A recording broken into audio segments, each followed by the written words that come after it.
Bom dia a todos. Com muito prazer que eu anuncio a nossa palestra de hoje do professor Luiz Gabriel Salazar, comentando toda a situação da Colômbia. Ele que é um especialista em geografia política e conhece muito bem tudo o que tem se passado no seu país, com uma situação bastante complexa, Farc, narcoguerrilha, temas que, de uma maneira interessante e preocupante, têm chegado até nós, porque eu me recordo, a um certo momento, o Brasil vivia uma espécie de impasse, e nós dizíamos, na nossa geografia política aqui sul-americana, que o Brasil poderia seguir um caminho mais parecido com a da Argentina ou com o da Colômbia. Um pouco São Paulo parecia mais a Argentina e o Rio parecia mais a Colômbia, né? E prevaleceu o modelo colombiano, de alguma maneira, né? Com milícias e paramilitares e esse tipo de coisa. Então é curioso como, né, dicen que la distancia es el olvido, pero no es bien así, né? Estamos todos muito conectados. Então, é muito bem-vinda a fala do professor Luiz Gabriel, porque, de fato, né, a Colômbia não é muito objeto de estudo entre nós, né? Tem a ver essa questão da distância ainda, mas agora não há mais desculpa com a internet, né? Então, é muito positivo que a gente possa contar com o professor Luiz Gabriel Salazar esta manhã com a gente aqui. Então, muito bem-vindo, professor Luiz Gabriel. Eu passo a palavra para a Ginete. Quero agradecer muito ao trabalho da Ginete e ao Tiago, que tem mantido de pé o nosso laboratório, mesmo na pandemia, né? Então, agradeço a vocês, agradeço a todos que estão nos escutando. Uma muito boa charla, muito bem-vindo, professor Luiz Gabriel. Ginete. Obrigado, profesor. Bueno, voy a hablar en español a partir de ahora. Yo primero quiero agradecerles a todos, al profesor André Martín, por hacer posible también que estas conferencias virtuales continúen, al profesor Luis Gabriel por aceptar nuestra invitación. Creo que es muy importante que mantengamos una conexión entre nosotros, los que estamos interesados por la geopolítica y la geografía política, y hagamos discusiones más amplias y que vayan más allá de la frontera nacional, ¿no? Entonces, profesor Luis Gabriel, muchas gracias y le doy la palabra para comenzar. Ok, discúlpeme. Muy buenos días para todas, para todos. Les doy las gracias y les expreso mi enorme satisfacción de estar compartiendo este espacio académico. Un saludo muy especial al profesor André, por supuesto, a Ginette, y pues por permitirnos participar en este importante laboratorio que nos ayuda enormemente en la discusión en torno a las situaciones geopolíticas de Latinoamérica, situación que es muy pertinente estudiarla y bueno, debatirla. Muy bien. Bueno, yo he titulado Elementos para la interpretación de la geopolítica del conflicto armado y el posacuerdo de paz en Colombia.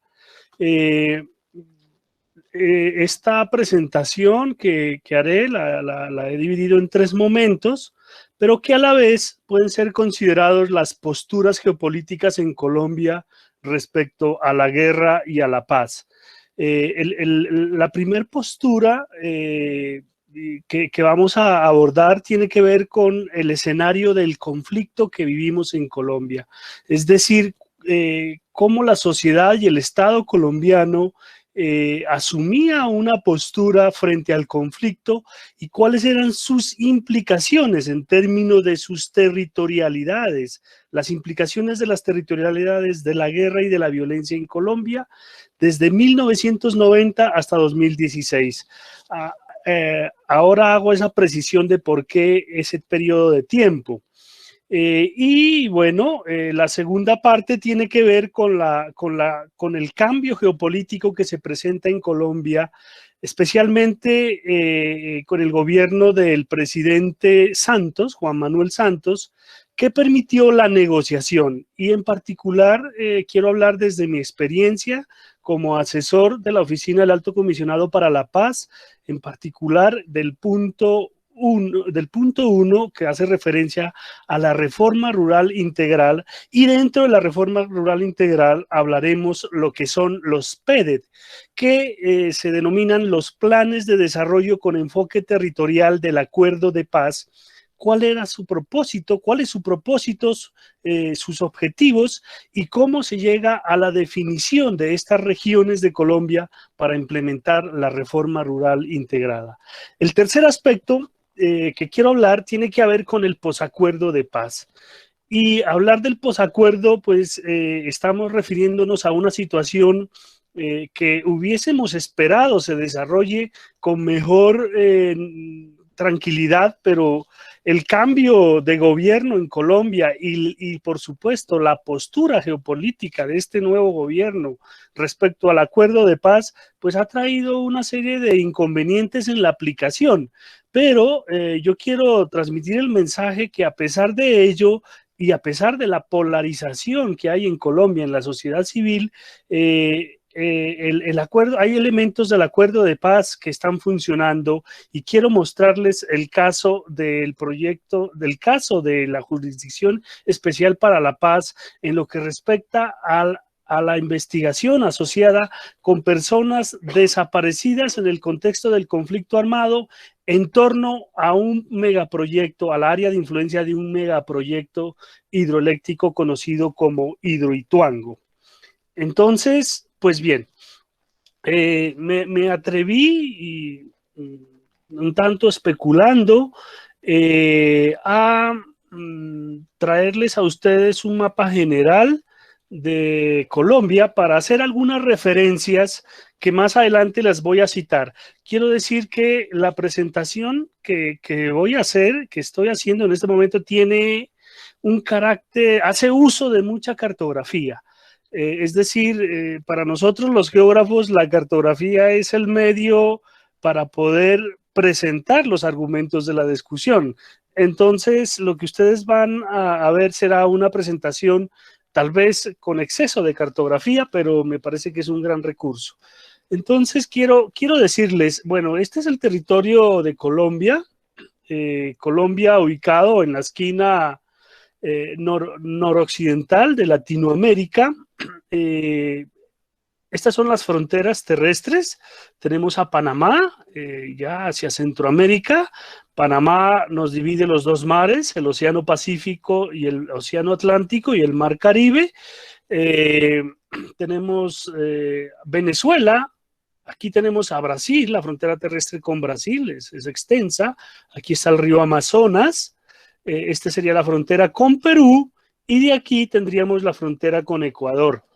En términos fisiográficos o regiones, en Colombia identificamos 5 regiones importantes que más adelante serán objeto de análisis para lo que voy a presentar. La primera es una región muy, muy importante, todas lo son, pero esta en términos biogeográficos es muy importante. Se conoce la región del Chocó Biopacífico, y es una región plana, pero con una selva húmeda enorme y de una importancia ecológica igual para Colombia. La segunda gran región corresponde al sistema cordillerano, como lo que vemos aquí. Son 3 cordilleras de Colombia: la cordillera oriental, tenemos la cordillera central, que es la más larga, y tenemos la cordillera occidental. Entre estas cordilleras hay dos geoformas y ecosistemas, por así decirlo, muy particulares. La cuenca del río Magdalena, esta es una cuenca muy importante para Colombia y es uno de los ríos muy importantes, tal vez el más importante, y su desembocadura al Mar Caribe, y aquí conforma lo que conocemos el Valle del río Magdalena, como lo podemos ver. Y también tenemos un valle interandino muy importante, el valle del río Cauca, que recorre el territorio, al igual que la cuenca del Magdalena, de sur a norte, ¿sí? Y lo podemos ver formando una cantidad de geoformas y de paisajes muy importantes, y en esta región muy rica llamada la región de la Mojana se une hacia el río Magdalena para su desembocadura en el Mar Caribe, también acá en Barranquilla, en una ciudad muy importante. Y también tenemos la llanura o la región Caribe, llamada así pues por su vínculo y proximidad al Mar Caribe. Es una región plana. En esta región se encuentra el sistema montañoso más alto de Colombia, la Sierra Nevada de Santa Marta, y tenemos los llanos orientales, muy vinculados a un ecosistema hacia Venezuela, y la otra región, la más grande, es la región amazónica. Todo esto hace parte a la cuenca amazónica. Esta es una región llamada el Catatumbo, lo menciono porque va a ser muy importante en nuestro análisis. Esta es la región del Magdalena Medio, aquí llamamos a la región de Montes de María, el Urabá antioqueño y chocuano, una región muy compleja. El suroccidente colombiano tenemos aquí a Tumaco, el Pacífico nariñense, el departamento del Putumayo y bueno, así en adelante. Con esta breve aproximación a las características geográficas de Colombia, pues iniciaré mi presentación ya en concreto. Hablemos sobre lo que ha sido el conflicto armado en Colombia. ¿Cuáles han sido las territorialidades de la guerra en Colombia desde 1990 hasta 2016? ¿Por qué este periodo? Pues el 2016 es el año donde se firma el acuerdo de paz con la guerrilla de las FARC-EP. Y después de este año 2016 ya nos referimos al periodo del posacuerdo de paz. Y desde 1990, porque 1990 fue una época, un año muy importante en términos político-económicos para Colombia. Aquí se firma una nueva constitución, la nueva constitución política y económica de Colombia, pero se dan importantes procesos, un nuevo modelo económico, la lucha contra los grandes carteles, bueno, etcétera. Y pues es a partir desde este año cuando contamos verdaderamente con información para hacer un estudio más riguroso del conflicto armado. Pero es importante hacer una precisión sobre lo que entendemos por conflicto armado reciente. Tener muy claro que la historia de Colombia es la historia de la violencia y el conflicto desde su independencia. Los fenómenos de guerra no son de las últimas décadas en Colombia. Desde la independencia constituye gran parte de la historia de Colombia y solo en el siglo XIX se registraron cerca de 20 guerras regionales, guerras políticas entre el Partido Liberal y Conservador. La última llamada la Guerra de los 1000 días, porque duró eso, 1000 días, que causó 100.000 víctimas en una población de menos de 3 millones de habitantes y terminó con la separación de Panamá. Esto es una de las características que ha tenido el conflicto armado en Colombia, que tiene un nivel de victimización extremadamente alto. En 1946 inicia una nueva guerra civil que terminó en 1962, conocida como el periodo de la violencia. Este periodo se agudizó cuando fue asesinado el candidato presidencial en su momento, Jorge Eliezer Gaitán, quien seguramente hubiese sido presidente de Colombia. Y también este periodo de la violencia es una guerra entre liberales y conservadores que también se caracterizó por ser muy atroz. Y el conflicto actual se enlaza con este periodo. Fíjese que en 1962, cuando termina el periodo de la violencia, es cuando inician a configurarse y a consolidarse los grupos guerrilleros en Colombia, en particular las FARC y el ELN.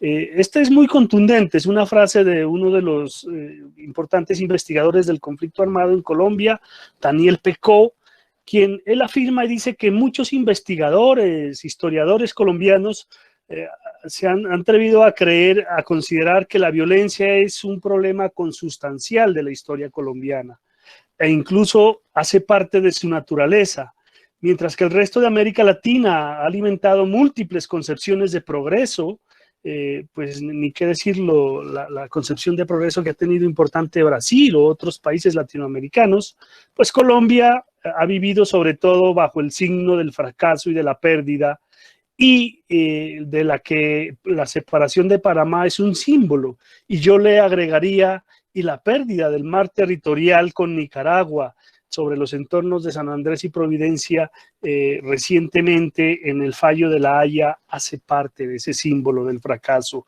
Mientras nos hemos dedicado mucho tiempo a resolver el conflicto, hemos perdido y hemos descuidado otros aspectos como las fronteras nacionales y el territorio.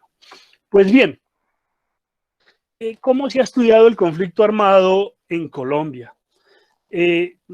Haciendo una revisión del estado del arte, encontramos dos posturas muy importantes. La primera postura es la que es llamada las causas objetivas que generan la violencia y el conflicto armado en Colombia. En 1987 se da, el presidente Belisario Betancur convoca una comisión de estudios sobre la violencia para que explicaran al país y le definieran políticas al gobierno para poder detener la violencia. Ellos dijeron que en el país no había un solo conflicto armado, sino múltiples violencias, y que para enfrentarlos era necesario hacer reformas que cambiaran las causas objetivas que lo alimentaban. ¿Cuáles eran esas reformas?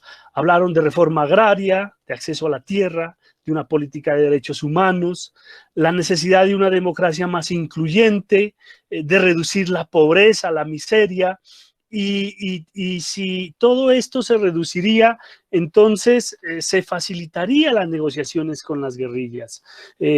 Algunos académicos llamaron a esta postura la postura de los violentólogos, y pues la tesis es una tesis muy importante que permite comprender por qué el conflicto armado. Indudablemente el origen de las guerrillas tiene un origen en las reivindicaciones sociales, en reducir las brechas sociales, económicas de Latinoamérica. Recordemos, después de Brasil, Colombia es uno de los países con mayores niveles de desigualdad económica y social, ¿no? Entonces, pues bien, la otra postura es aquella que afirma que en Colombia no hay agentes violentos, sino lo que hay es agentes económicos y no tienen ideología. Y aquí hay un cambio muy fuerte porque le da un carácter muy economicista al conflicto, a comprender el conflicto. Ellos se considera que los violentos, bien sean individuales o organizados, no tienen una ideología, son agentes económicos que buscan maximizar sus beneficios, y si encuentran en una sociedad con una alta impunidad, encuentran un alto beneficio para ejercer el crimen. Pues bien, ¿cuál es la característica de todo esto? Es que las contribuciones y el análisis geopolítico del conflicto armado en Colombia ha sido muy tardío. Y yo me atrevo siempre a afirmar esto, ¿no? El estudio del conflicto armado en Colombia fue viudo del territorio, con excepción de los últimos años. En la actualidad, después de la negociación con las FARC-EP, la apuesta por la paz se constituye o se construye a partir del reconocimiento del territorio. Hay una investigación muy importante de dos geógrafos franceses, Oliver Pisoat y Vicente Gusset, y ellos en el 2002, hace muy poco, ellos dicen las aproximaciones de tipo geográficas y las representaciones han sido relativamente escasas hasta una fecha reciente, cuando paradójicamente las dinámicas propiamente territorial de los hechos sociopolíticos y de los actores involucrados aparece de golpe como una evidencia para los investigadores que han abordado el tema. Pues bien, esto ratifica esa afirmación, ¿no? Se desconoció que este es un conflicto armado territorial y que las relaciones de poder son importantes para explicarlo. Pues bien, la incorporación de estos conceptos de territorios, de sujetos sociales, donde incluiríamos a los actores armados y las prácticas de control son las que determinan las relaciones del poder en el espacio. Y es ahí cuando encontramos que desde la geografía política hay un campo amplio de estudio y unas enormes contribuciones para entender lo que es la guerra en Colombia.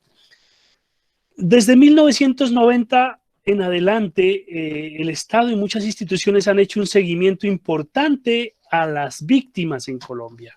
Como ya lo había referido, el conflicto armado en Colombia, los conflictos desde su independencia han sido conflictos extremadamente violentos. Este es un dato que me falta actualizarlo. Hoy en día ya estamos hablando de 9 millones de víctimas del conflicto armado a 23 de mayo del 2016, pero hoy se han podido registrar 9 millones de víctimas. Mire usted, homicidios en el contexto del conflicto armado, según la Policía Nacional, son cerca de 600.000. Según el Departamento Nacional de Estadísticas de Colombia, son cerca de 700.000 personas asesinadas. Y así por el estilo, casos de masacre, 2.240. Entendemos masacres, aquellos hechos violentos donde dejaron 4 o más víctimas en un solo hecho. En total, cerca de 14.000 víctimas de masacres, tierras despojadas, se reportan 11.000 predios, desplazamiento de personas, más de 7 millones de personas desplazadas forzosamente por los actores armados y que han abandonado sus tierras, sus territorios y que se han ido a las ciudades, ¿no? Y esa es una de las características. El conflicto armado también ayudó a fortalecer y a incrementar la población en las ciudades, ¿no? Secuestros, hablamos de 40.000 personas, víctimas por minas antipersona, cerca de 12.000 personas muertas o mutiladas por el uso de estos explosivos ilegales. Desaparición forzada, se está hablando un poco más de 40.000 personas registradas que han sido desaparecidas y que sus cuerpos no han sido encontrados y no se conoce la verdad de las cosas. Sindicalistas se han asesinado, autoridades locales, alcaldes, concejales, bueno, en general periodistas y así por el estilo, reclamantes de tierra, y hoy en día se ha incrementado el asesinato de líderes sociales y comunitarios en las regiones.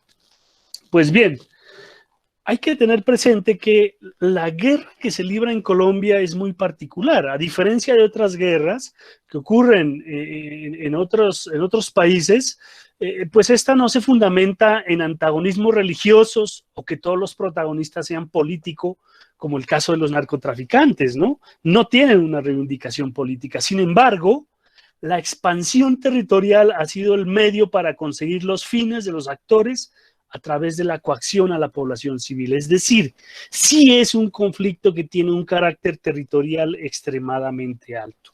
Aquí en esta gráfica que les muestro, desde 1986 hasta el 2015-2016, muestra cómo ha evolucionado la intensidad del conflicto armado.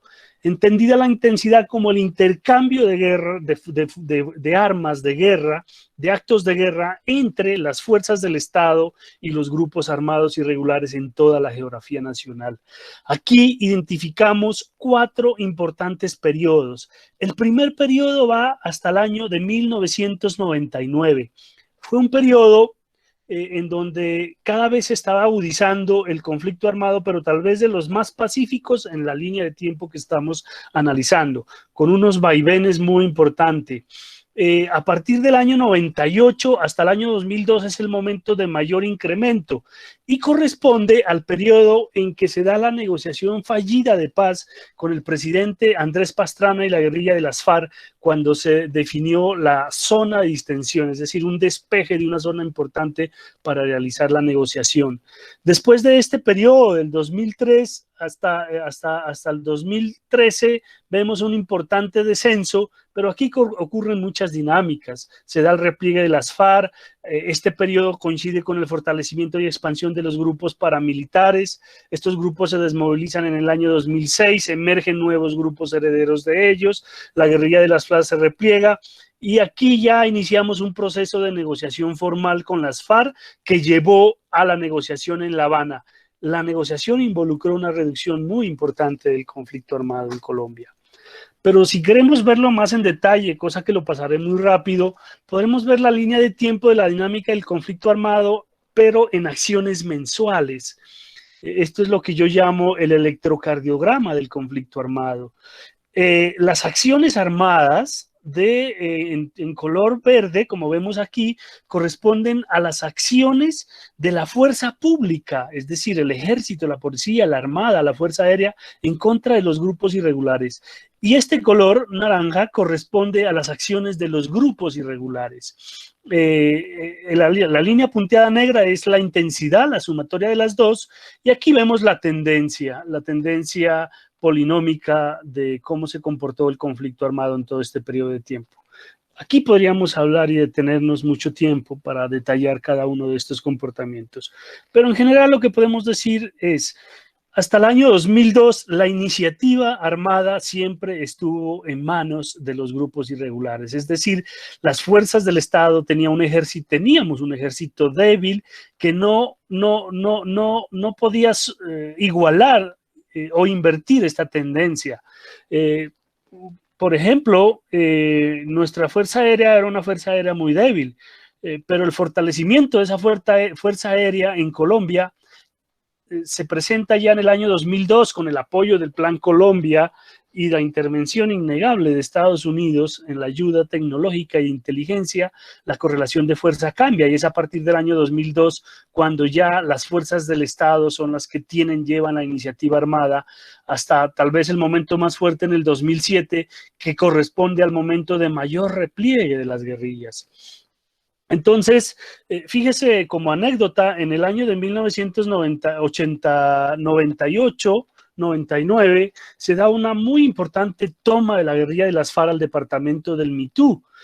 Un departamento amazónico, cercano a la frontera con Brasil, y en ese momento Colombia no tenía la suficiente capacidad aérea para llegar hasta el departamento, hacer los desembarques y regresar hasta Bogotá. Nuestros aviones no tenían la autonomía para ello. Recuerdo que la recuperación de la zona de Mitú fue gracias a la colaboración de Brasil, que prestó uno de sus aeropuertos más cercanos como base aérea para poder de esta manera entonces los aviones llegar, desembarcar o hacer operaciones aéreas y regresar a alimentarse, a tomar el combustible. Eso era una evidente falla que tenía el Estado colombiano, pero el fortalecimiento de la Fuerza Aérea significó un importante cambio en la dinámica de la guerra. De hecho, el año 2007 es el año de mayor acciones de la fuerza pública y corresponde al momento en que se dan mayores bombardeos en el territorio nacional en contra de estos grupos. Bueno, muy bien. Vamos a hablar un poco ahora de cómo se hace el análisis territorial de la geografía de la guerra para entender las implicaciones de estas posturas. En este momento, Colombia desconocía la existencia de un conflicto armado. Esa era la característica de la geopolítica de la guerra. No se reconoce un conflicto armado, no se reconoce el carácter beligerante de los actores armados, y lo que tenemos en Colombia es una amenaza, en los términos que siempre se ha dicho, una amenaza castrochavista. Por lo tanto, no había que negociar, sino derrotarlos militarmente a los movimientos y a los grupos guerrilleros en Colombia. Bueno, muy bien. ¿Qué es lo que se hace aquí? Contamos con importante información de acciones de la guerra, en donde nos dice en qué lugar, en qué año, qué ocurrió. Por ejemplo, una emboscada, un ataque a población, etcétera. Y considerando la cartografía más precisa que tenemos, escala 1/25.000, se hace una geolocalización del lugar aproximado donde ocurrió cada uno de estos eventos de la guerra. Estoy hablando de aproximadamente más de 120.000 registros de acciones de la guerra que han sido geolocalizados en el lugar donde ocurrieron. Hay otros eventos donde solo la información está asociada a la cabecera municipal, como es el caso del número de homicidios. De esta manera hacemos una geolocalización y con el uso de métodos geoestadísticos, un método que ha funcionado muy bien, el método de densidades focales Kernel, se puede identificar los hotspots de estos puntos y las dinámicas y las difusiones de la afectación espacial de la guerra. Y a través de métodos de interpolación, especialmente el método de Kriging, podemos identificar los puntos o las zonas de calor de la violencia y o el conflicto armado. Quiero decir que estos métodos fueron inspirados en dos experiencias importantes. Una, el sistema Comstat de Nueva York, cuando el alcalde Rudolph Giuliani implementó este sistema y consistía en geocodificar y reconocer los hotspots de la violencia para que la política pública se intervenga y se reduzcan estos índices. Esa experiencia la conocimos y empezamos a estudiarla junto con una experiencia también al estilo que se desarrolló en la Universidad de Minas Gerais, en Brasil, especialmente con el sistema Comstat. Y bueno, tuvimos la oportunidad de conocer esa experiencia y eso, introduciendo estas técnicas, pudimos llegar al reconocimiento de estos son los patrones. Aquí les voy a mostrar los patrones de la guerra y su asociación con economías ilícitos en distintos periodos de tiempo. Iniciamos en el año de 1998. Aquí estamos unificando todas las acciones de guerra, acciones de los grupos irregulares, las respuestas del Estado y haciendo una georreferenciación para identificar los sitios donde se desarrollaba la guerra en este año, 1998, antes del periodo de la negociación fallida con las FARC de la región del Caguán. Dos regiones importantes muy afectadas en este año, la frontera con Venezuela, especialmente en el Arauca, y la región del Magdalena Medio en Colombia. Para el año 1998, fíjese el incremento en el año 2002. Aquí ya estoy superponiendo en este tono, un color violeta, los cultivos de coca y la relación con la intensidad del conflicto armado. Y empezamos a encontrar una correlación muy fuerte, sobre todo en el sur, en la cuenca amazónica y en el Pacífico colombiano, una relación entre zonas de disputa armada y economías ilícitas. Esa misma característica está acá en la región del Catatumbo, el Magdalena Medio, ¿sí? Y otras regiones que no tienen economías ilícitas, pero que son importantes en las lógicas de guerra, como sirven como corredores o zonas de retaguardia. Esto es la región en los entornos de la Sierra Nevada de Santa Marta, cerca al Chocó y algunas regiones de Antioquia. Año 2002. Este es un foco muy importante. Y este es el foco que coincide con la antigua zona de negociación de paz con las FARC, la región del Caguán, y especialmente hace parte a la recuperación de esta zona a través de acciones armadas por parte del Estado cuando se terminó este proceso fallido. Aquí damos unos saltos importantes, el año 2007 y el año 2010. Nuevamente ya vemos que el conflicto se ha desplazado, empieza a desplazarse hacia zonas periféricas, especialmente hacia el Pacífico colombiano, y hay una coincidencia muy importante con economías de droga, ¿sí? Nuevamente ese patrón se conserva en el año 2010, sigue habiendo una afectación muy grande por el conflicto armado en la región de la Amazonia y los llanos orientales en Colombia, donde estaba mayormente concentrada la guerrilla de las FARC. Más del 60% de las guerrillas, de estos integrantes de la guerrilla, estaban y hacían parte del bloque oriental, del bloque sur de las FARC, pero a su par las economías ilícitas estaban en un importante aumento. Bueno, 2014 y 2015 ya vemos en relación a los anteriores mapas una importante disminución del conflicto armado y su afectación territorial ha bajado. Por lo tanto, ya para el 2015, a pesar de que tenemos importantes cultivos de coca, digamos, las zonas donde se conserva la mayor intensidad de droga coincide con las zonas de mayor disputa. Luego, sí empezamos a reconocer aquí una relación entre economías ilícitas y conflicto armado, situación que empieza a darle sentido a la otra hipótesis del estudio del conflicto. Porque si vemos, la situación social y económica en Colombia ha mejorado, indudablemente. No obstante, sigue teniendo unos niveles de desigualdad, la brecha económica es extremadamente alta, pero no va mejorando la situación de violencia en Colombia. Incluso hubo momentos en que fueron muy críticos como el año 2007. Pues bien, aquí vemos ya los efectos y los residuos del conflicto en el 2015, que más adelante serán las zonas donde hoy siguen siendo muy fuertes en el posacuerdo de paz. Bien. Este es el mapa que me muestra cómo ha sido la afectación territorial por el conflicto armado en todo el periodo de tiempo analizado en Colombia. Y de aquí se pueden hacer muchas lecturas. Se configuran importantes corredores de disputa, especialmente la zona con Venezuela, la frontera con Venezuela, la región del Catatumbo, la serranía del Perijá. Este importante corredor Catatumbo, Magdalena Medio, Bajo Cauca Antioqueño, Urabá, Chocuano Antioqueño, que conecta, este corredor conecta a Venezuela con Panamá, con el mar Pacífico también, y es usado por las economías ilegales, ¿no? O tenemos otros corredores, ¿no?, que buscan la salida al Pacífico desde la Orinoquia, Amazonia colombiana, o la frontera con Ecuador está muy en disputa. Aquí tenemos importantes ríos que son navegables y que conectan hacia Brasil. Por lo tanto, el control de estos sitios pues nos permite el control y el acceso hacia la cuenca amazónica y hacia los países vecinos, que es por donde se articulan todas las economías ilícitas.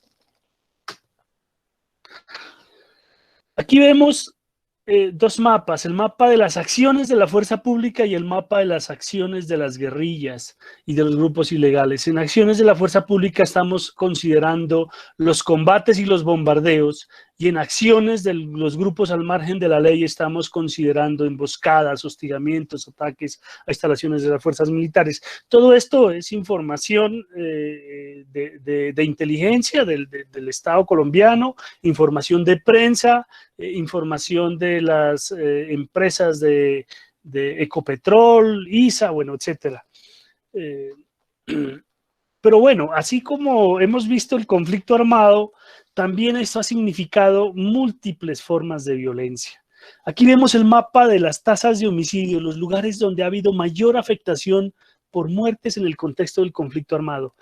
Y empezamos a reconocer los patrones de la violencia que coinciden con los patrones de la guerra. El mapa del homicidio es muy parecido a los lugares donde se ha dado mayor disputa de la guerra.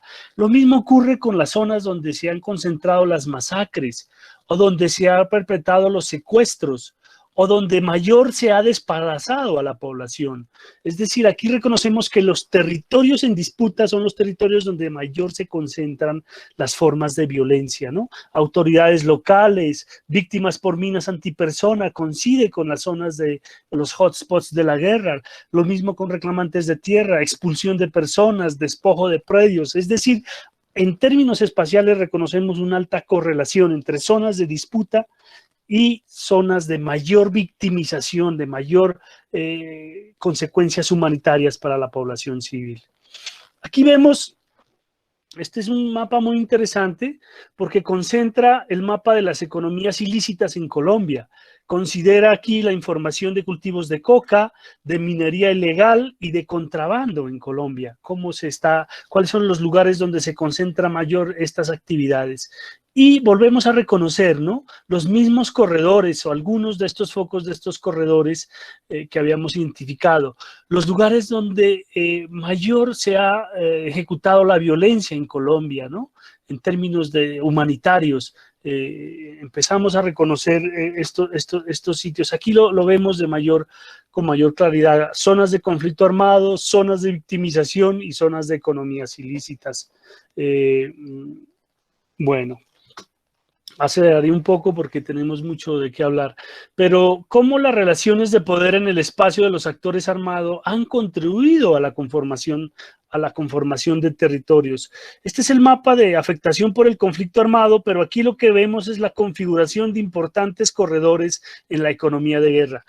Es paradójico, estos corredores tienen una conexión oriente-occidente, es decir, hacia el Pacífico, la apertura económica, la globalización ha ayudado a que estos corredores se consoliden como espacios para la comercialización de las economías ilícitas. Contrario, el modelo económico de Colombia sigue siendo un modelo sur-norte, colonialista, pensando en Europa y en Estados Unidos, y ese es el modelo que no ha permitido aún todavía reducir los niveles de desigualdad.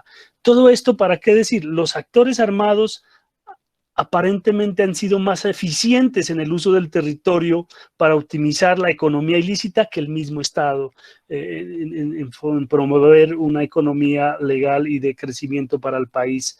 Aquí vemos la correlación de estos corredores con lo que yo llamo áreas especiales. Fíjese que la coincidencia entre corredores, economías ilícitas, cómo usan los actores armados los parques nacionales naturales, los resguardos indígenas y los territorios afrocolombianos son utilizados por los actores armados como corredores o espacios estratégicos en la lógica de la guerra. Y eso es lo que evidencia este mapa cuando se muestra estas coincidencias entre áreas especiales y los corredores del conflicto armado. Es decir, hay una lógica territorial en la guerra en Colombia que hasta hace poco se la empieza a estudiar. Pero veamos más en detalle cómo se comportan estas lógicas. Aquí estoy mostrando una sección de la parte norte de Colombia con un modelo de elevación del terreno y empiezo a desplegar capas para ver cómo se correlacionan. Esta es la capa de la densidad del conflicto armado en Colombia en el periodo 2010-2012. Y lo pongo nuevamente. Estas son las zonas de mayor disputa de la guerra. Aquí tenemos la región del Catatumbo, Magdalena Medio, Bajo Cauca Antioqueño, Urabá y Urabá Chocano y Antioqueño. Zonas de mayor conflicto armado, repito. Zonas con mayor cultivos de coca. El color verde, si lo alcanzan a ver. Hay una coincidencia entre esas dos zonas. Zonas donde hay mayor uso de minas antipersonas. Nuevamente vemos una importante coincidencia en esas tres variables. Y en términos humanitarios, zonas donde hay mayor reclutamiento de niños, niñas y adolescentes para la guerra. Es decir, las zonas de disputa también son zonas que traen un efecto humanitario enorme, especialmente en la población civil desprotegida.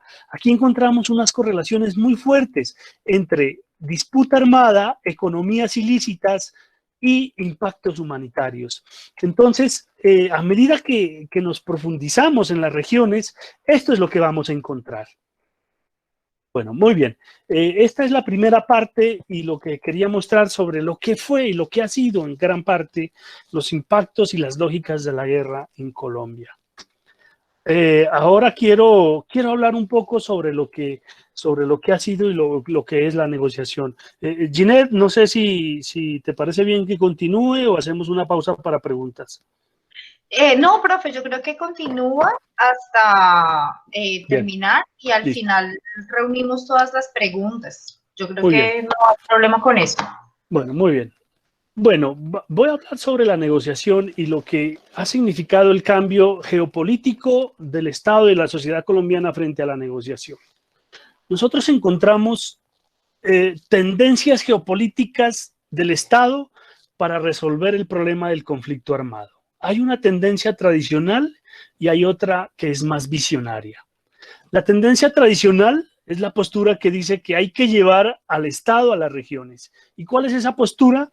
Esa postura, en términos críticos, se ha dicho, es aquella que se cree que una cantidad de expertos científicos del Departamento Nacional de Planeación en un país extremadamente centralista como Colombia, llegan a las regiones como con arte de magia, invierten unos recursos y dicen, listo, aquí hemos hecho presencia y por lo tanto aquí dejará de existir el conflicto armado y la violencia.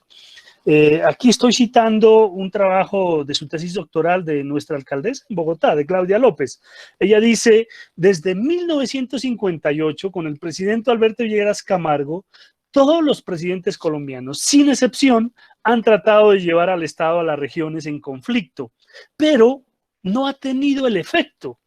Aquí, solo para citar algunos ejemplos, desde el plan de rehabilitación de las zonas afectadas por el conflicto armado con Alberto Lleras Camargo en el 58, la reforma agraria del presidente Carlos Lleras, los programas de desarrollo rural integral DRI del presidente López Miquelsen, el Plan Nacional de Rehabilitación que involucró a 3 presidentes, Belisario Betancur, Virgilio Barcos, César Gaviria, el CISBEN y la Red de Solidaridad Social de Samper Pisano, programas de desarrollo alternativo Plante y Palante, trataba de reducir los cultivos de coca de Samper Pisano.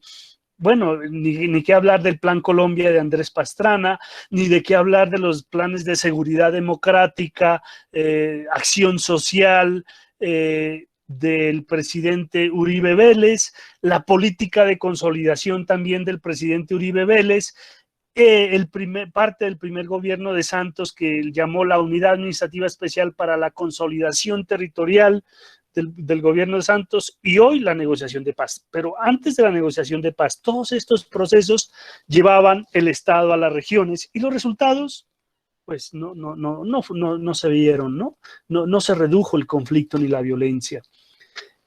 Sergio Jaramillo, el anterior negociación de paz, alto comisionado para la paz, introdujo en la Universidad de Harvard un concepto muy importante, que es el concepto de paz territorial. Y el planteamiento fue el siguiente. Él dijo, hay que complementar el enfoque de derechos con un enfoque territorial. Primero, porque el conflicto ha afectado más a unos territorios que a otros, y porque ese cambio no se va a lograr si no se articulan los esfuerzos y se movilizan a la población de estos territorios alrededor de la paz. Eso es lo que él llamó paz territorial. Entonces, este es el concepto que sustenta en gran parte la negociación de paz con las FARC. Pero esto significó un cambio en la postura geopolítica del gobierno y en general de Colombia. Primero, porque ya se reconoce que hay un conflicto armado. Segundo, se reconoce que es imposible que algunas de las partes pueda vencer a la otra y llegar al propósito que se esperaba, es decir, una nueva forma de gobierno. Entonces, se reconoce que la mejor manera es la negociación. Y en ese contexto, el paradigma que sustenta gran parte de esa negociación es el paradigma de paz territorial. Por eso, la afirmación que dije al comienzo, el territorio fue viudo para estudiar el conflicto armado en Colombia, pero en el posacuerdo, el territorio se consolida como el principal paradigma para ello. Pues bien, quiero hablarles sobre lo que fue los planes de desarrollo con enfoque territorial, la negociación que se desarrolló en La Habana y cómo desarrollamos esta metodología que permitió la implementación de estos planes de desarrollo con enfoques territoriales. El acuerdo de paz en el punto 1, en la reforma rural, propone y llega a un acuerdo en donde el Estado tiene que implementar las acciones, las políticas necesarias y crear las instituciones para impulsar la reforma rural integral en Colombia, la cual resolvería los problemas del campo colombiano, que fueron los problemas que dieron origen al conflicto armado.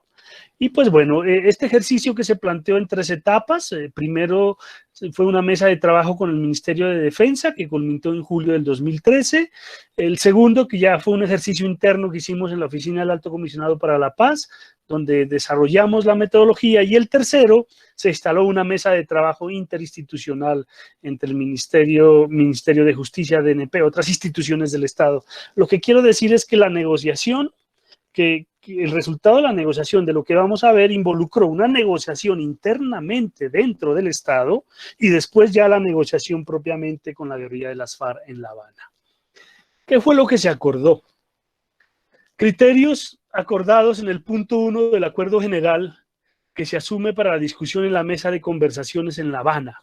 La reforma rural, se crea la reforma rural integral, que está centrada en el bienestar y en el buen vivir de la gente en el campo colombiano. Y lo que busca es la erradicación de la pobreza, la promoción de la igualdad, el cierre de la brecha entre campo y la ciudad e integración de las regiones, una seguridad alimentaria, la reactivación del campo y el cierre de las fronteras y protección del medio ambiente. Pues bien, para hacerlo, se dijo, se debe hacer todo esto a través de los programas de desarrollo con enfoque territorial, los llamados PEDET. Y esos PEDET corresponderían a regiones de Colombia donde estarían mayormente afectados por el conflicto, donde haya una concentración de los niveles de pobreza, donde la presencia de los cultivos ilícitos y otras economías ilegales sea muy alta y donde el Estado no ha hecho presencia histórica. Entonces, había que definir bajo estos criterios que les acabo de mencionar, reconocer cuáles son los territorios y las regiones de Colombia donde se debería priorizar esta reforma rural integral. Y para ello se hizo un análisis territorial de todas las variables de los 5 componentes que se definieron en el acuerdo de paz. 1, afectación por el conflicto armado, desagregando las zonas de mayor disputa armada y las zonas de mayor victimización. Y aquí estamos considerando las fuentes de información institucionales y no institucionales para hacer un análisis. Lo que quiero decir es que toda esta información se hizo, se espacializó y se reconocieron los patrones de afectación en el territorio. Eso mismo ocurrió con el segundo criterio, economías ilícitas. Aquí consideramos cultivos de coca, minería ilegal y contrabando. Niveles de pobreza, esto fue algo muy complejo porque fíjese usted, estamos considerando el índice de pobreza multidimensional rural que corresponde a privaciones mayores al 90%. Es decir, si vamos a considerar la pobreza, el campo colombiano, más del 70% del campo colombiano, de la población colombiana se encuentra en condiciones de pobreza extrema. Y de ahí la importancia de hablar de la brecha social entre campo y ciudad. La debilidad institucional, a pesar de esos programas de llevar el Estado a las regiones, el Estado no hacía presencia suficiente, el Estado no ayuda, no opera como un motor en las regiones, en el territorio que permita llevar sus propias dinámicas en los territorios. Pues bien, el resultado de eso, que no me detengo en hablarlo cómo se hizo, de toda esta negociación, llevó a la identificación espacial de cada uno de estos indicadores que se acordaron en La Habana.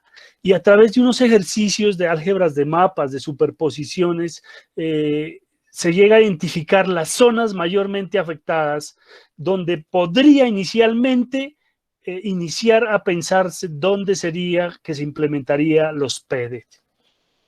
Esto fue un ejercicio que se hicieron muchos ejercicios. Aquí estamos comparando el de diciembre del 2014, el de diciembre de 2015, pero empezamos a identificar alrededor de 191, 204 municipios de Colombia donde debería empezar a entenderse cuáles serían las regiones PEDET. Fíjese que a pesar de las metodologías y de las versiones, el mapa no empieza a cambiar, ¿no? Significativamente. Bueno, así obtenemos un ranking de los municipios mayor afectados por todos estos criterios definidos en la mesa de negociación.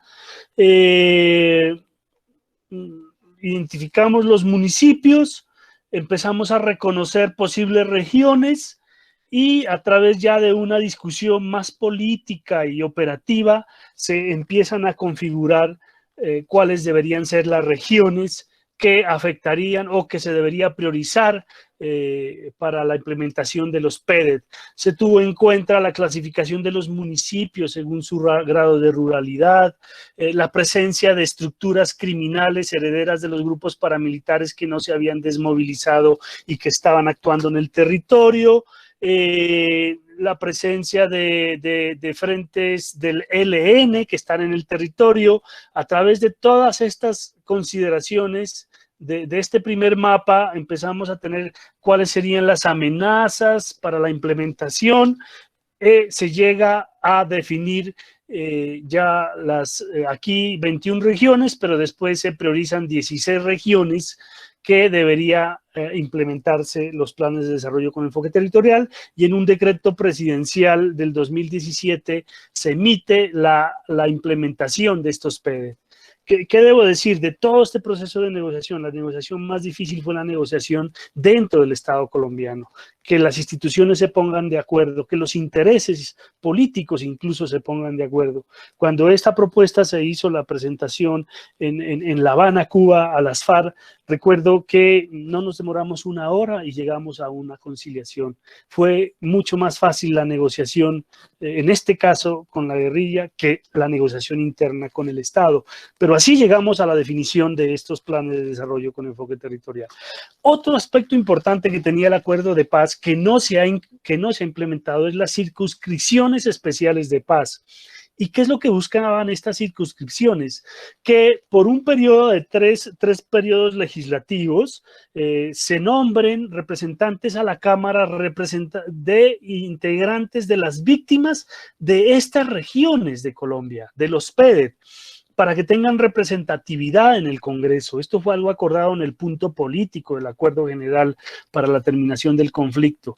Y lo que se buscaba también era impulsar la reforma rural con estas 16 nuevas curules a la Cámara de Representantes, donde solo serían personas representantes de las víctimas y de campesinos, que era un impulso muy importante. Esta propuesta identificaba las zonas, por ejemplo, aquí teníamos un gran problema porque estas son las zonas donde se implementaría los PET, pero estas son las zonas ya donde empezamos a reconocer la presencia de grupos armados después del acuerdo de paz. Y ese patrón que habíamos identificado anteriormente, el patrón de la relación entre economías ilícitas y actores armados sigue siendo una amenaza hoy en la realidad en el periodo del posacuerdo de paz, ¿no? Bueno, muy bien. Entonces, ¿qué les puedo decir? Esas dinámicas siguen manteniéndose, por ejemplo, en esta región, en la región del Catatumbo. Aquí vemos las correlaciones de economías ilícitas, guerrilla de las FARC, bandas criminales o herederos de los grupos paramilitares y una zona de mayor impactos humanitarios. Esta es una región PED. El reto es cómo implementar los PED y el acuerdo de paz, donde aún hoy en día siguen habiendo lógicas que siguen siendo una mayor amenaza. Eso mismo ocurre en el Bajo Cauca antioqueño. Aquí es muy importante, queda la región de Hidroituango, el proyecto hidroeléctrico que más adelante vamos a hablar. Y aquí hay economías ilícitas, minería, están destruyendo nuestros ecosistemas, cultivos de coca, presencia de actores armados, el ELN, bandas criminales y altas tasas de homicidio. Eso mismo ocurre en el Chocó biogeográfico, una concentración de esas formas de violencia y de grupos guerrilleros, como en este caso del ELN y de estructuras paramilitares. Eso mismo ocurre en el Guaviare, que es una región PED, que limita y que lleva a través de distintos ríos hacia la frontera con Brasil, ¿no? Y vemos cómo los dispositivos de los grupos irregulares coinciden con las zonas de economías de droga. Aquí es donde se concentran las mayores disidencias en este momento, después de las FARC, las disidencias de Gentil Duarte. Eso mismo ocurre, miren, en la frontera con Ecuador, una alta concentración de cultivos de coca y presencia de actores armados y altas tasas de homicidio. Esos son los retos que quedan en el acuerdo, en el posacuerdo de paz. Entonces, esto fue lo que se negoció, pero se negoció y no se ha logrado implementar porque hay unas amenazas territoriales que siguen siendo vigentes, que venían desde el periodo de conflicto.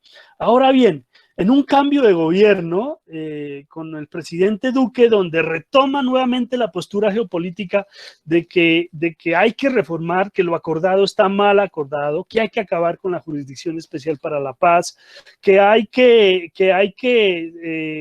el Estado fue muy beneficioso con las FARC, que no hay que reconocer los logros del proceso de paz.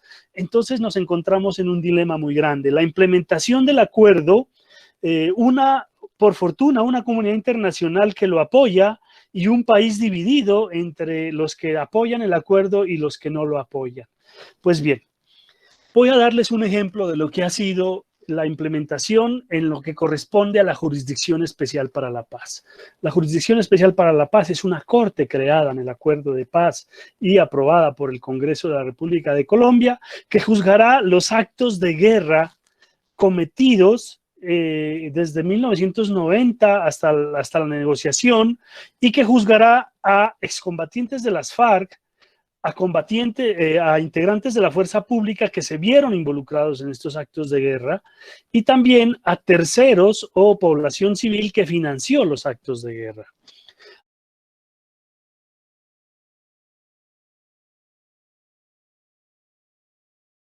Muy bien.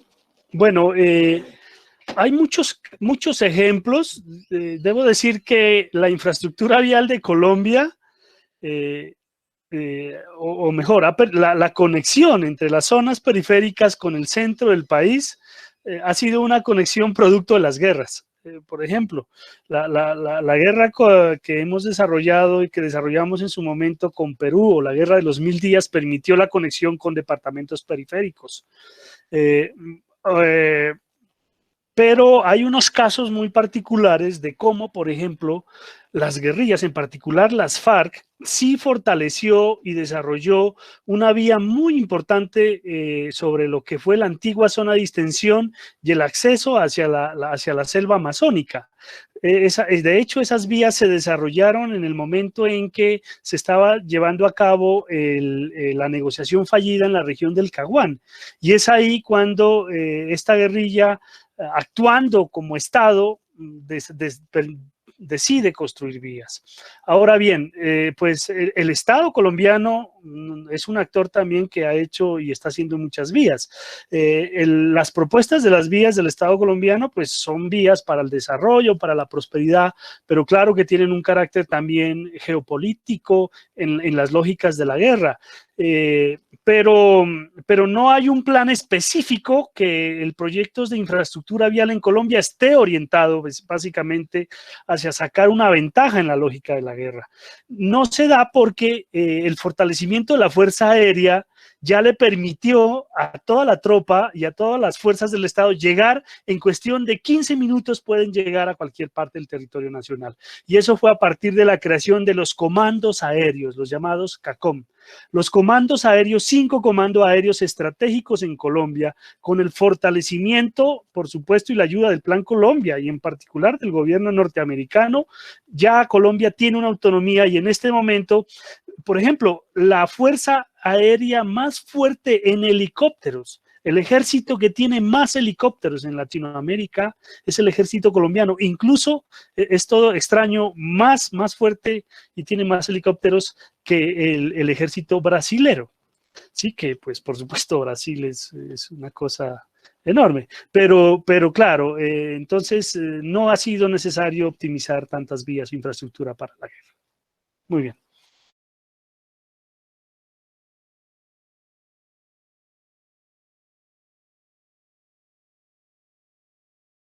Indudablemente, aquí, bueno, hay un importante investigador en Colombia llamado Marco Palacio, fue rector de la Universidad Nacional de Colombia, de la universidad en la que yo trabajo, y él hace un análisis de lo que significó la implementación de políticas neoliberal y su relación con el conflicto armado. En particular, él hace un llamado y hace una indagación entre lo que significó la aplicación del consenso de Washington y las medidas que permitieron la consolidación de la globalización en Colombia, las medidas de tipo monetario, económicas, financieras. Y entonces él dice, todas estas medidas que se implementaron a partir de la década del 90, por eso el periodo de estudio 1990 de esta presentación, pues significó unos importantes cambios en Colombia, a la par de lo que sucedía también en América Latina, con la implementación de estas políticas neoliberales. ¿Cuál es el resultado que él llega? Él dice, estas políticas trajeron unas externalidades perversas para Colombia. Es decir, los procesos de neoliberalización, de globalización, han sido más útiles para el fortalecimiento de grandes carteles del narcotráfico, ¿sí? Y de grupos de economías ilícitas que para el mismo desarrollo económico de Colombia. Y las evidencias empíricas que yo estoy mostrando a través de la configuración de los corredores del conflicto y del narcotráfico en Colombia son corredores que se fortalecen y que amplían las economías ilícitas en esas conexiones, ¿sí? Entre Oriente y Occidente, hacia el Pacífico, hacia la Amazonia, hacia Brasil, por supuesto. Cosa contraria que el modelo tradicional económico de Colombia es un modelo colonialista, ¿sí? Todavía, norte-sur. Si usted ve el sistema vial de Colombia es norte-sur, pensado hacia Europa, hacia España. Entonces, indudablemente, yo estoy totalmente de acuerdo. Y eso con lo que usted afirma, hay esa correlación. Y esta correlación también se vio en la modificación o en la configuración de los espacios urbanos, en la medida en que se crean importantes negocios de microtráfico en las ciudades, así como las dificultades que hay en importantes favelas en ciudades como Río de Janeiro, etcétera. También lo hay aquí en Colombia. Por ejemplo, hay sitios en Bogotá donde difícilmente tenemos fronteras, pero eso es aún mucho más fuerte en los grupos, la presencia de GAOR, de grupos armados organizados en algunas comunas en Medellín. Entonces, sí, hay una alta correlación. Y por eso, digamos, es interesante ver los efectos perversos de estas políticas económicas. Y estoy totalmente de acuerdo.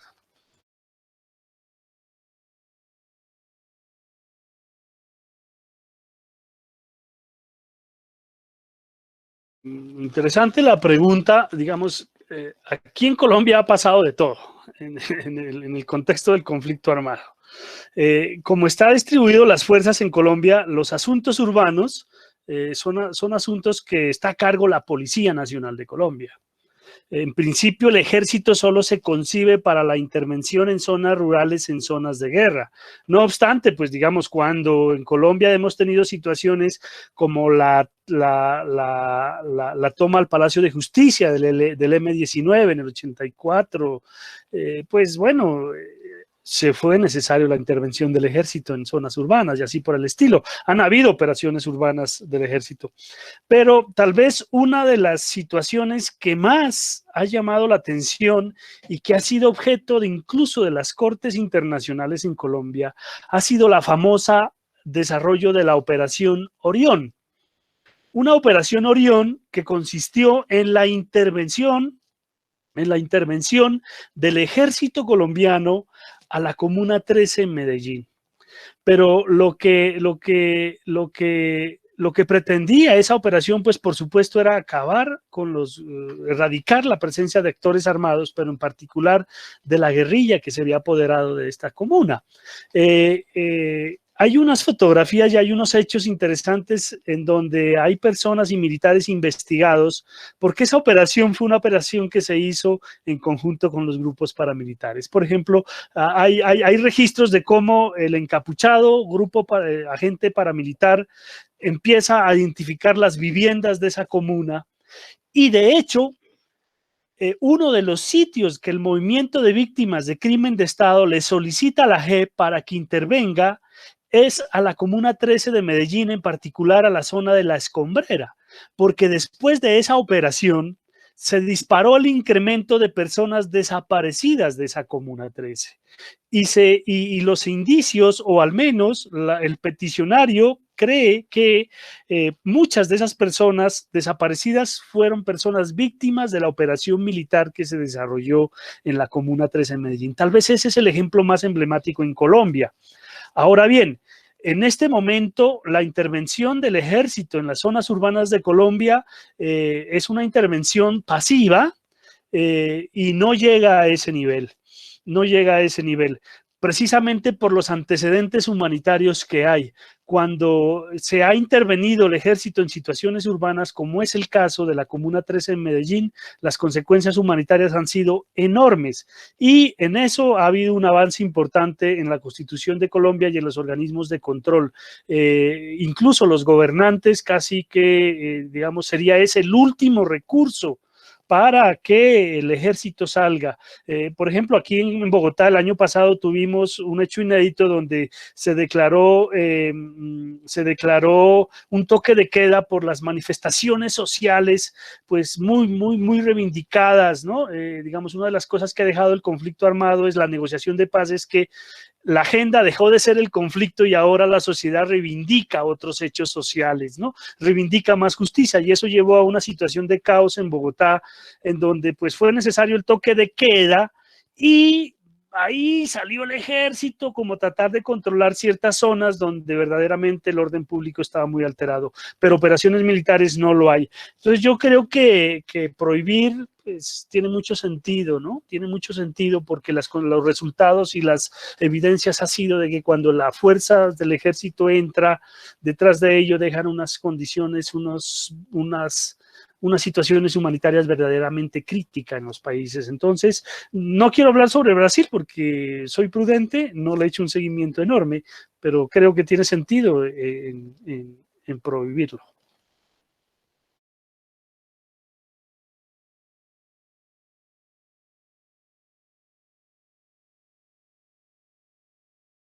Una pregunta difícil de responder precisamente porque a mí me dicen, bueno, oiga, profesor, ¿cuál es la solución para salir de todo esto? Entonces, decir, ¿cuál es la fórmula mágica para que Colombia avance hacia una completa pacificación? Pues, hombre, yo les digo sin temor a equivocarse, hay que implementar el acuerdo de paz y lo que se acordó en el acuerdo de paz en toda su integridad. Es decir, la reforma rural en Colombia es una reforma, primero no es una reforma agraria, y eso hay que dejar claro. Aquí, como bien lo ha dicho Daniel Pecó, el conflicto armado ha desarrollado un status quo que está muy cómodo y hay un sector muy pequeño de la sociedad colombiana que se siente satisfecho en esas condiciones. Pero ese sector es una élite colombiana, muy seguramente, que no está dispuesta a ceder y se han consolidado en los principales opositores a ese proceso de paz. Sin temor a equivocarme, no por qué se quiere acabar la JEP, porque no es conveniente conocer la verdad de cómo ocurrieron las cosas. Un solo ejemplo, con la intervención de la JEP fue posible identificar una fosa común de cerca de 70 personas, póngame atención, 70 personas, campesinos, que fueron presentados como guerrilleros muertos en combate y eran campesinos, en donde un actor criminal del ejército creó una empresa criminal para obtener beneficios y mataba a ciudadanos indefensos. Y hoy esas personas involucradas están contando la verdad y están diciendo quiénes y por qué recibieron esas órdenes.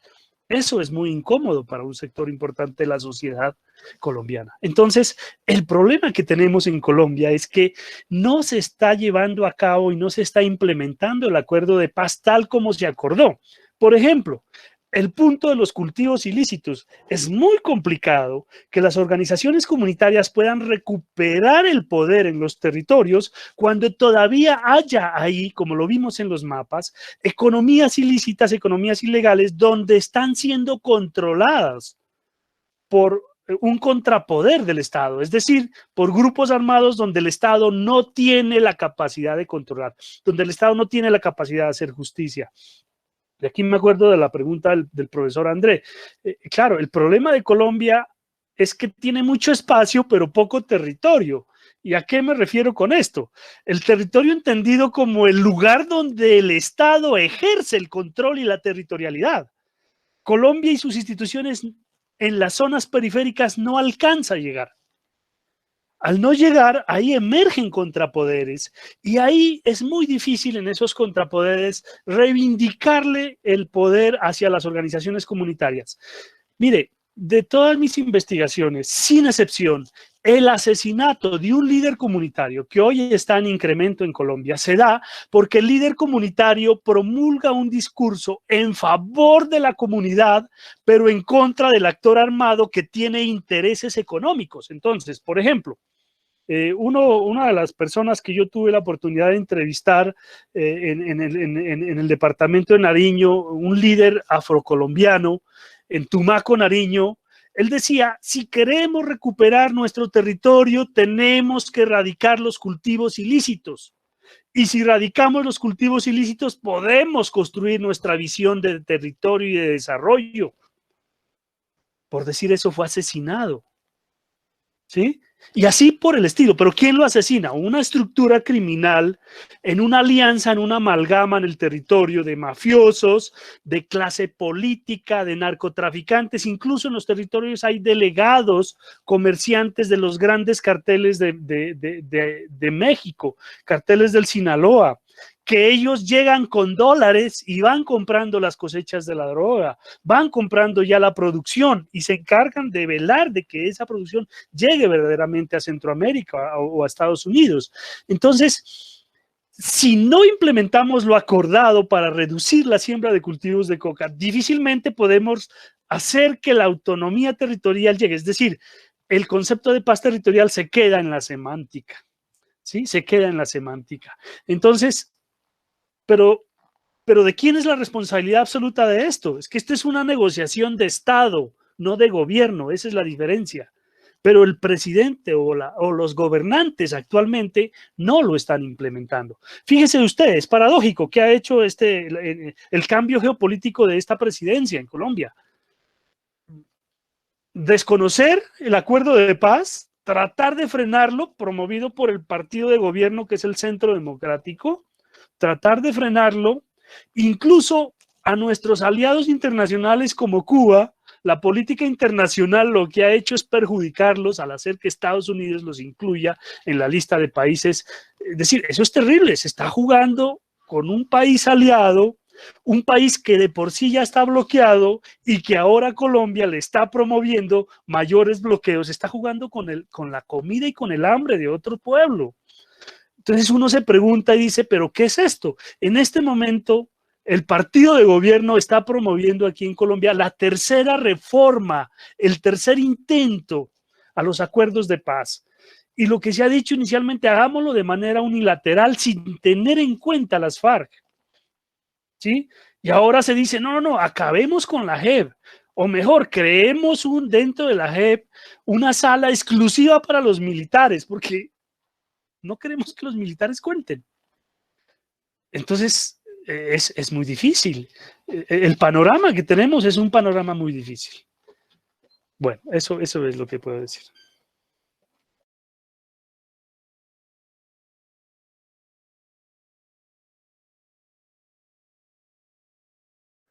Nosotros tenemos una frontera con Brasil muy amplia y uno de los lugares donde más converge la dinámica de esta frontera es entre Leticia y Tabatinga y Santa Rosa, Perú. Ese es nuestro extremo sur. He tenido la oportunidad de estar allá en muchas ocasiones. Alguna vez hice un trabajo de campo maravilloso con mis estudiantes, fuimos hasta allá, la conozco, le he hecho seguimiento. Yo tuve la oportunidad de trabajar en el Observatorio de Derechos Humanos de la Presidencia de la República de Colombia por 10 años y le hacía seguimiento a la situación humanitaria de de Leticia y pues Tabatinga. Bueno, lo primero que hay que decir es que es una frontera muy porosa y muy dinámica y esa frontera no ha sido lo suficientemente explorada y estudiada por la justicia, al menos por la justicia colombiana. Es decir, por esa frontera ocurren muchas cosas. Cuando en las distintas oportunidades que estaba allá, hay unos fuertes vínculos, enormes vínculos, entre narcotraficantes productores de droga colombiana y narcotraficantes y grupos armados grupos delincuenciales de Brasil.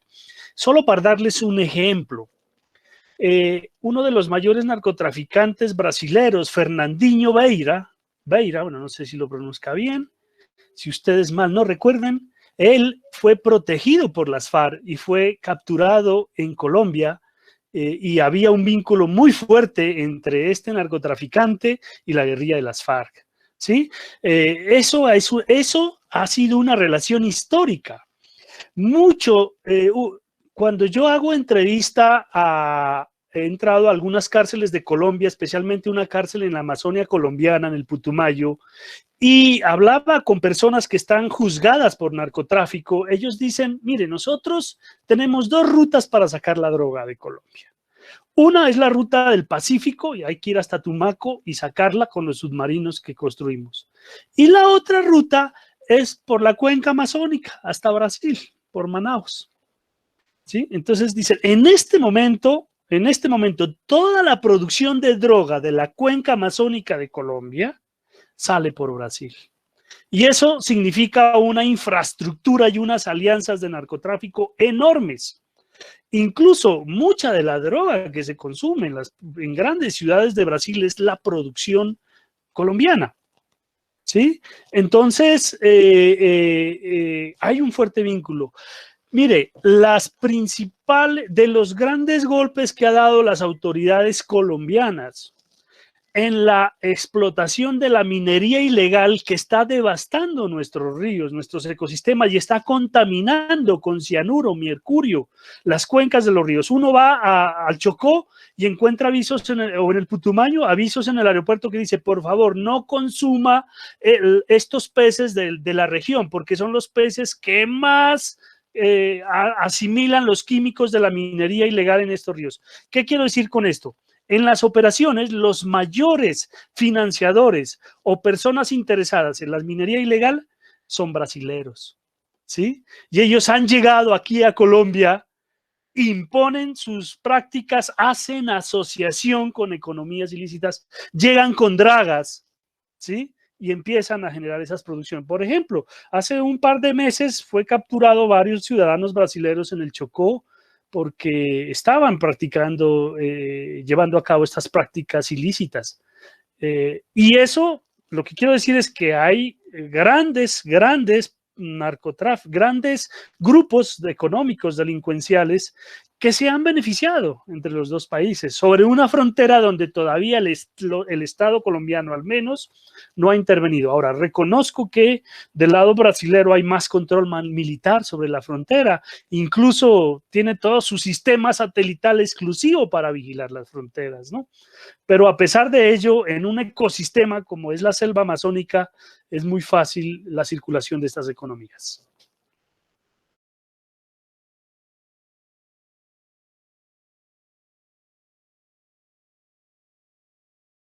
De las indagaciones que yo he hecho sobre Hidroituango están relacionadas con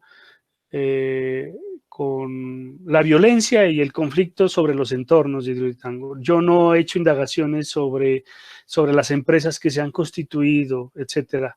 No lo sabía, no he visto alguna crítica que se haya dado, al menos en el territorio colombiano, sobre estas alianzas. Yo sé que en las fallas que ha tenido y en los reportes que se ve, pues ahí se han vinculado también unas empresas chilenas sobre eso, u otro tipo de empresas, pero desconozco sobre eso, no puedo referirme. Profesor, muchísimas gracias por aceptar nuestra invitación, por traernos esa presentación tan completa, tan compleja también. Como el profesor André Martín decía al inicio, Colombia no es muy estudiada desde la visión brasileña. Varias otras cosas no son tan estudiadas como podrían, y es muy importante que el diálogo latinoamericano en la geopolítica crezca y que podamos, obviamente, ampliar nuestras redes y nuestras discusiones, porque al final las fronteras son apenas una cuestión política, que no son barreras físicas necesariamente para detener las relaciones en todos los ámbitos. Entonces, bueno, nos queda agradecer realmente por su participación. No sé si el profesor André Martín quiere cerrar con alguna otra cosa.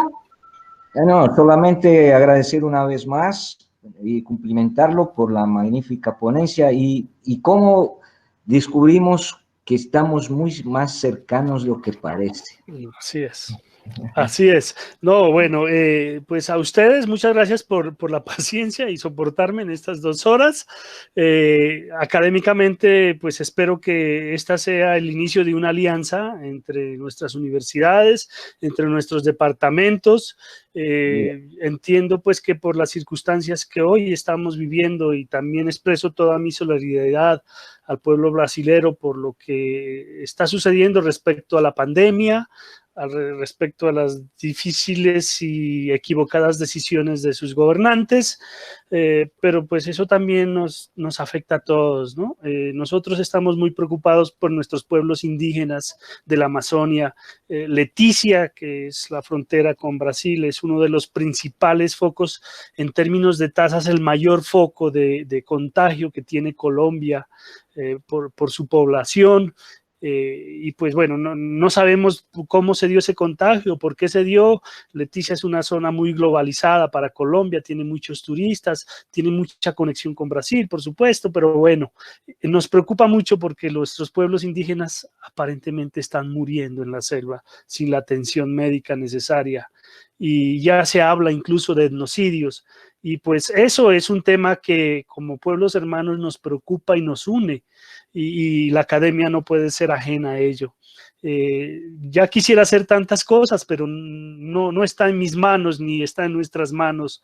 Ojalá el curso de la historia en adelante sea el apropiado y podamos contener esto. Muchas gracias y espero que en otras circunstancias nos podamos conocer personalmente y saludar. Muchas gracias a ustedes y que tengan un buen día.